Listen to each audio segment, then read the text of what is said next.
Okay, so we have these two triangles in problem 11, 7, 3. This is a second look at it.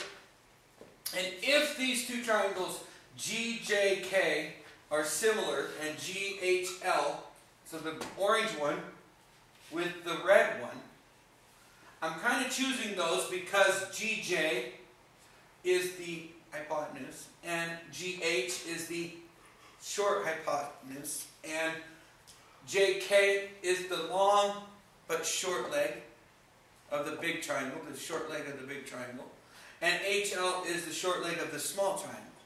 All right? And so I'm trying to keep those in succession with each other. Okay, that's really important. Okay? And then what I got to do is prove, using something over here, that these are similar. Okay? So that's your whole thing, is prove this. Okay.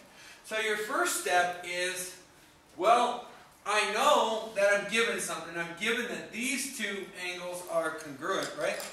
Because they're 90 degrees. Well, I'm not told that they're congruent, but I'm told that they're 90.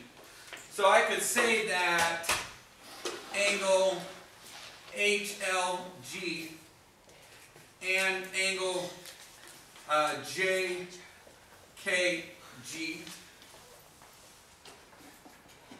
are 90 degrees, right? Given. Okay. From that, I can say that, well, then they're congruent, right? So, angle HLG is congruent to angle JKG because of the definition of a 90-degree angle, right? Or right angles or whatever. Okay? So I know that I have an angle that's congruent. So it's one of these two that I'm looking at. Okay? And the other thing I have is the angle G.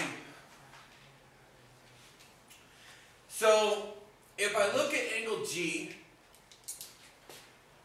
angle, that's some good.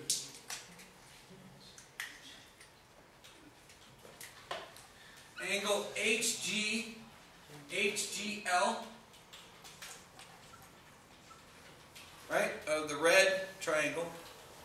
Well, that is congruent, right, to angle JGK.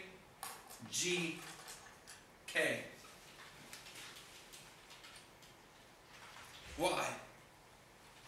Why are they congruent?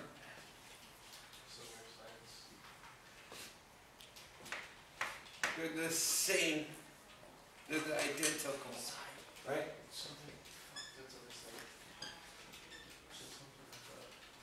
Now, a lot of times they're going to call for what's called reflexive.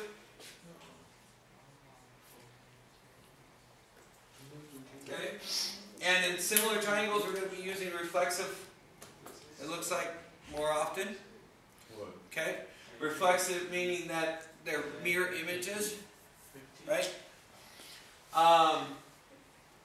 And in doing so, we can line up that HG should be similar to JG.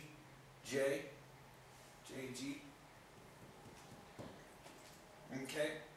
And so from here, their identity, we know they're congruent, so we have two angles that are congruent, so now I can restate this statement. Triangle GJK is similar to triangle GHL simply because of angle. And that's it. So